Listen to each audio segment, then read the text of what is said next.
Nous sommes tous appelés à nous réjouir avec ceux et celles qui ont cru et vécu la dynamique de vie proposée par Jésus, à qui s'approche de lui pour l'entendre.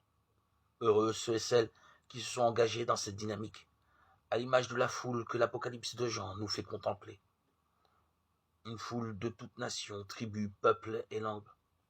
Debout devant le trône et devant l'agneau vêtu de robes blanches, avec des palmes à la main.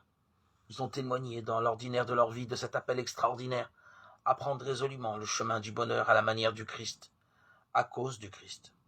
Oui, heureux qui ressemble au Christ en se laissant attirer par telle ou telle facette et se met en chemin avec lui.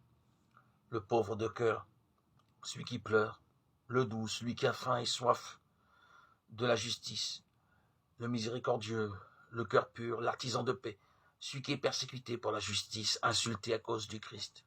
Oui, heureux sommes-nous d'appartenir à cette grande famille, fils et filles de Dieu. Nous nous engageons sur ce même chemin de bonheur, selon la facette particulière qui nous appelle et que nous avons à faire briller dans notre quotidien, et qui renvoie au Christ lui-même. Comment ne pas nous laisser déplacer par cette dynamique de vie? Chercher et trouver dans notre quotidien la trace laissée par l'écoute du Seigneur. Heureux sommes-nous maintenant. Comment découvrir, accueillir, partager cette promesse de bonheur faite par le Seigneur pour moi aujourd'hui? Quelle est la béatitude qui me rejoint et dont je cherche à vivre dans mon quotidien? Jésus est mort et ressuscité. De même, ceux qui se sont endormis, Dieu, par justice, les emmènera avec lui.